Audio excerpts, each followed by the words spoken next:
Olá, cliente Logic, eu me chamo Kalel Mandarino. Hoje vou explicar para vocês uma explicação aqui, né? Que, claro, envolve o programa Prévios 3.0, mas mais especificamente eu quero falar aqui a respeito de duas regras de transição, que é a regra de transição, a diferença entre elas, né? A regra de transição dos 50% e regra de transição de 100% do tempo que falta, né? Então vamos lá.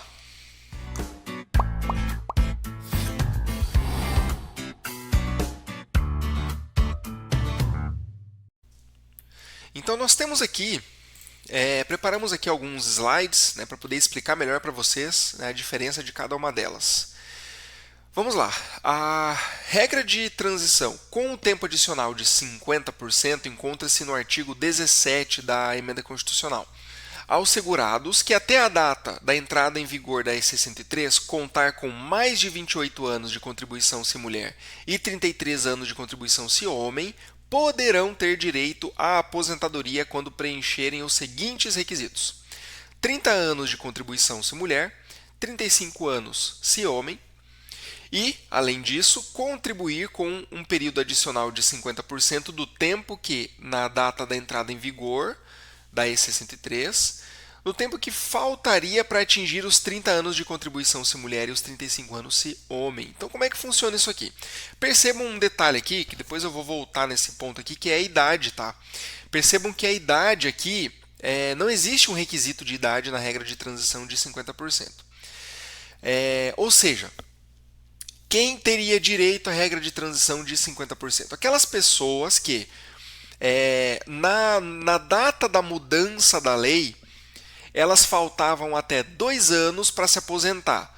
No caso de mulher, né, ela tem que ter no máximo ali o mínimo de 28 anos, né, ou seja, faltando 2 anos para ela atingir os 30 anos de contribuição. E no caso homem, 35 anos, ele tem que ter 33 anos, ou seja, faltando 2 anos para atingir os 35 para se aposentar pela lei anterior, né? Faltando 2 anos, então, para esses requisitos, tanto do homem quanto para a mulher. Esse é um dos requisitos principais. Para se aposentar de acordo com a regra anterior, né? Então, aqui no caso, faltando esse tempo, no máximo ali 2 anos, o que acontece? Nós consideramos esse período que falta mais 50% do período que está faltando, né, para essa pessoa poder ter o direito de se aposentar. Então, lembrando que a regra de transição de 50% não tem uma idade aqui. Porém, a regra de transição tem uma coisa importante, tem um detalhe muito importante que é o fator previdenciário. Tá? Então, a regra de transição ela tem a vantagem que ela não tem uma idade mínima, porém, por um outro lado, atentem-se para o fato do fator previdenciário fazer parte dessa regra de transição. Então, o cálculo ele é feito através de uma média, né, uma média aritmética simples de 100% do período contributivo de julho de 94 até a data da aposentadoria. Então, o período, lembram que na lei anterior, na lei 9876, o cálculo da média era feito considerando as 80% maiores contribuições, ou seja, era descartado as 20% menores, né?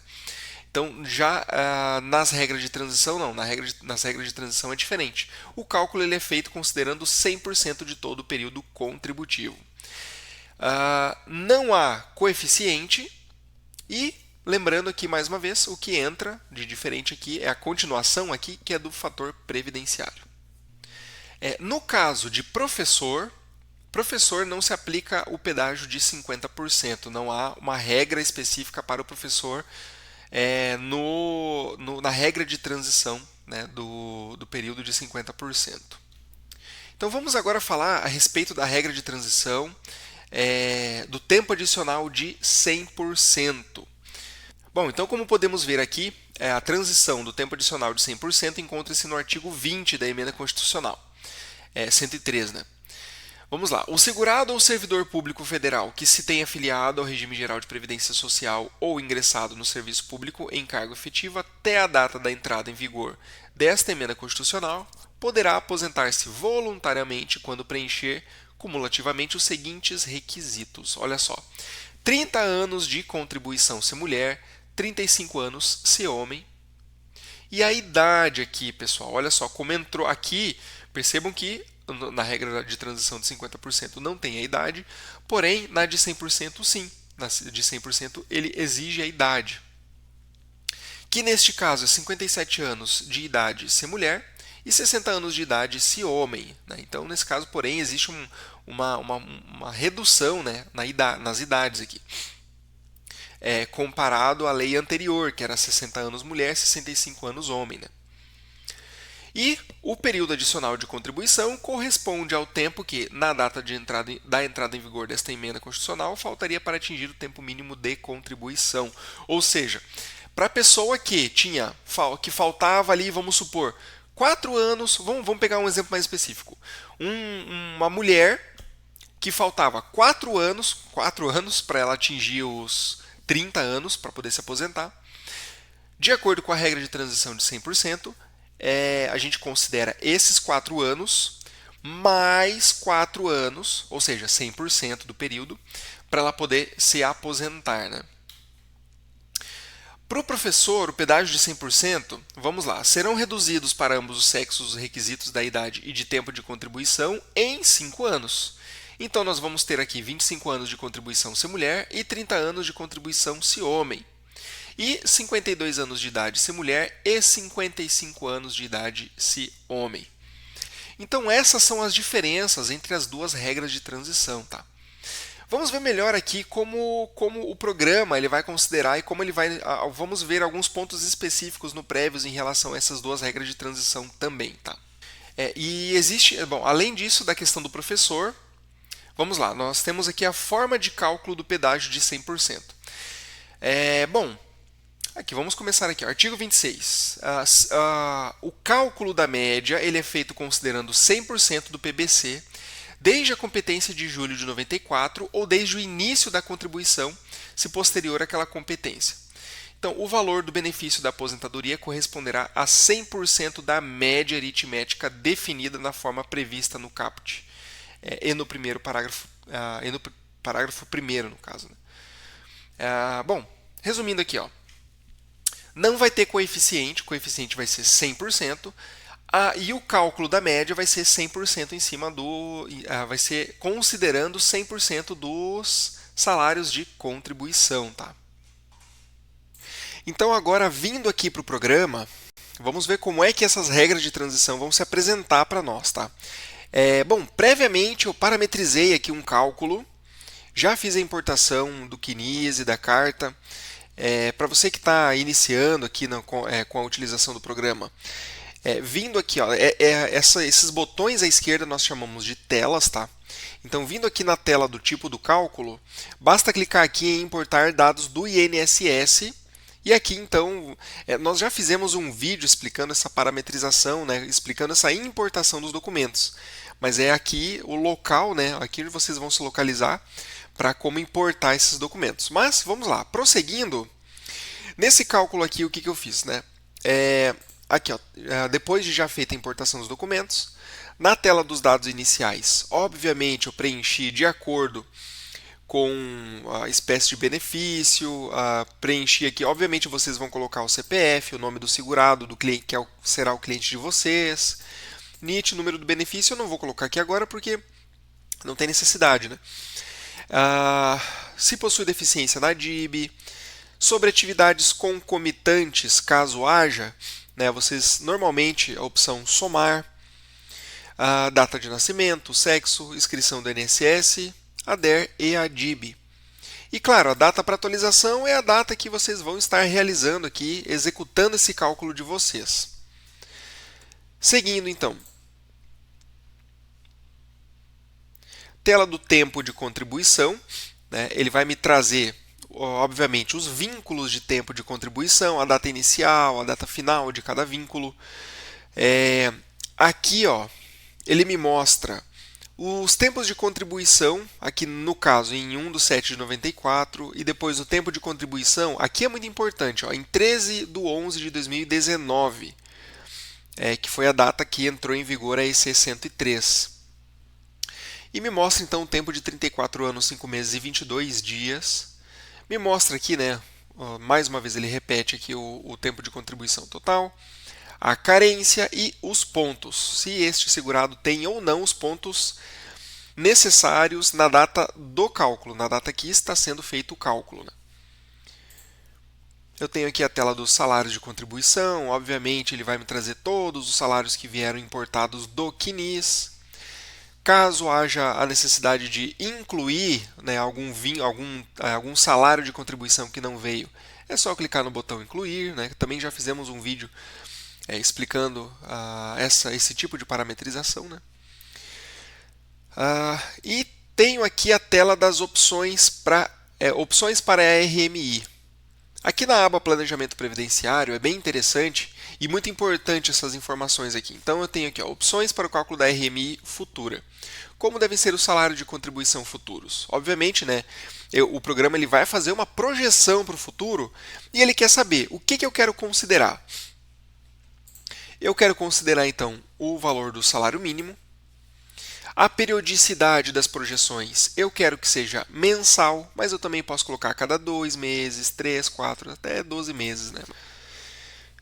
E temos este outro campo aqui, que é opções para o cálculo do investimento, né? Que aí nós ainda não fizemos, mas vamos fazer um vídeo explicando especificamente esses campos aqui, tá, pessoal?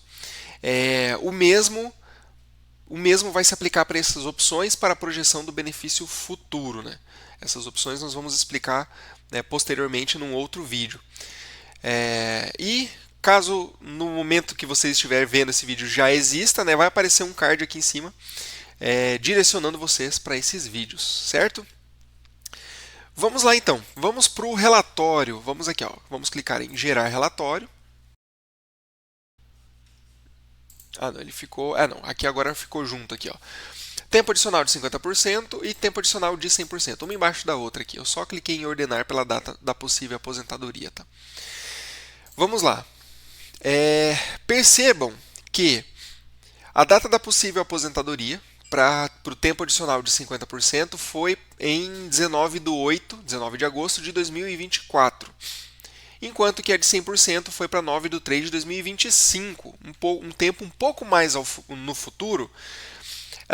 Por quê? Bom, para quem sabe, para quem entende qual é a diferença das duas, já sabe que a regra de transição de 50%, ela vai pegar o tempo, como eu expliquei anteriormente, né, o tempo que faltava lá em 13 de 11 de 2019, o tempo que faltava para o segurado, no caso o homem, completar os 35 anos, né?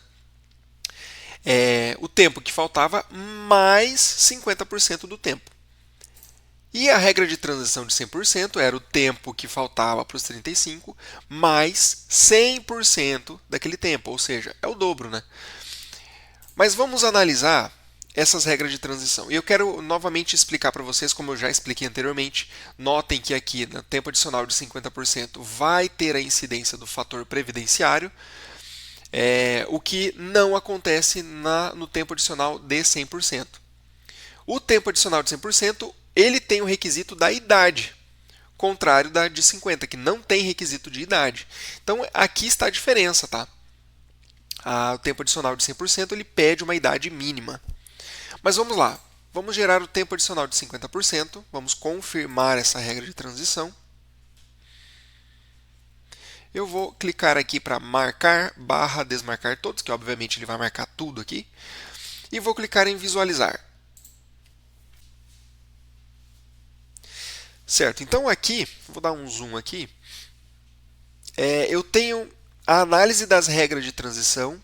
Nesse relatório aqui, ele vai me mostrar, né, todas as regras como se fosse naquela primeira telinha, né, onde mostra todas as regrinhas de transição, só que ele mostra aqui formatado, bonitinho, caso você deseje mostrar para o seu cliente, né? E aqui mostra então a regra escolhida. Ele vai mostrar todas, mas ele vai mostrar a regra escolhida.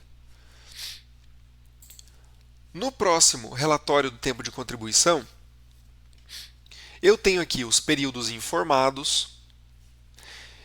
de forma discriminada, né, ele vai me mostrar todos os vínculos e também ó, ele me mostra o tempo projetado, que começa na data que eu gerei esse cálculo, na data que eu fiz esse cálculo, até a data que foi projetado. Né? Note que tem os asteriscos, significa que são as contribuições consideradas na carência. Aqui, nos períodos considerados no cálculo, ele vai me mostrar também de forma discriminada. Caso tenha vínculos com períodos especiais, vai me mostrar o fator. E ele também com esse asterisco, não, esse jogo da velha, ou hashtag, né? Ele vai me mostrar, é uma legenda, né, que me mostra que isso aqui é uma atividade concomitante. Ainda no relatório do tempo de contribuição, ele vai me mostrar a análise dos dados. Então aqui ó, ele vai me mostrar quatro quadrinhos. Aqui nos quadros tem o tempo de contribuição, a carência, a idade e o tempo adicional do pedágio de 50%. Então aqui, vamos lá, o tempo de contribuição, vamos focar nessa informação. Ó. Em 13/11 de 2019, esse segurado tinha 34 anos, 5 meses e 22 dias. Aqui nessa faixinha em vermelho, ele mostra, faltam 9 meses e 12 dias. De onde ele tirou esses 9 meses e 12 dias? Daqui, ó, vamos pular para esse quadrinho aqui, do tempo adicional, onde eu tenho aqui ó, o tempo em 13/11 de 2019, faltavam 6 meses e 8 dias para esse segurado atingir os 35 anos de tempo de contribuição. Bom, 6 meses e 8 dias, mais 50% desse período, que é 3 meses e 4 dias. Ficou bem simples o entendimento aqui. Então, temos aqui ó, o tempo restante mais o tempo adicional, 9 meses e 12 dias. Então, o tempo mínimo para aposentadoria é 35 anos, 3 meses e 4 dias. Mais uma vez, eu repito aqui que não tem idade. O tempo adicional de 50% não tem idade, o requisito de idade mínima. Então, aqui ele vai realmente projetar para quando ele atingir esse tempo. Descendo mais um pouco, eu tenho o cálculo da RMI, onde mostra toda a minha memória dos salários de contribuição desde julho de 94. Então aqui eu tenho aqui os parâmetros que foram atingidos. Eu tenho aqui a idade, tempo de contribuição, a soma, o fator previdenciário e, enfim, aqui me mostra então a minha renda mensal inicial. Agora aqui, um relatório muito importante que eu quero mostrar para vocês, que é esse aqui, ó. Cálculo do descarte automático. E quero fazer uma observação. Notem que aqui, nesse relatório, não foi feito nenhum descarte. Qual que é a regra no adicional de 50%? A pessoa tem que ter, no máximo 30, no caso de um homem, tá? Um segurado, tem que ter 33 anos, ou seja, faltando 2 anos para atingir os 35. Se eu fizer descarte aqui nesse caso, pode ser que o meu tempo de contribuição em 13/11 de 2019 diminua. Se diminuir, foge da regra de transição dos 50%. Ou seja, se ficar faltando mais do que 2 anos para este segurado se aposentar após o descarte automático, na verdade, né? Se ficar faltando mais de 2 anos, eu perco o direito à regra de transição dos 50%. Por isso que neste caso específico aqui não tiveram descartes. Por esse motivo. Certo, então agora vamos aqui para o tempo adicional de 100%. De forma prévia, mais uma vez eu ressalto que tempo adicional de 100%, ele tem, obrigatoriamente, ele tem o requisito da idade nessa regra de transição.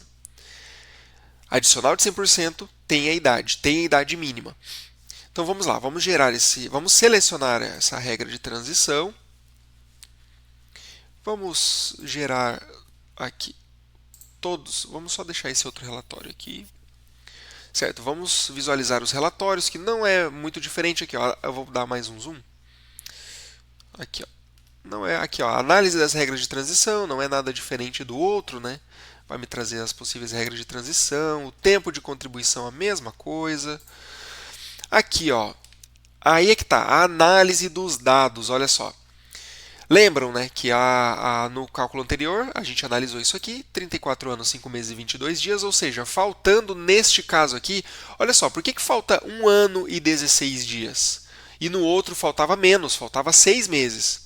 Porque aqui foi feito um descarte que eu vou mostrar para vocês também. Então olha aqui, ó, nesse quadrinho, tempo adicional, pedágio de 100%, 7 meses e 13 dias.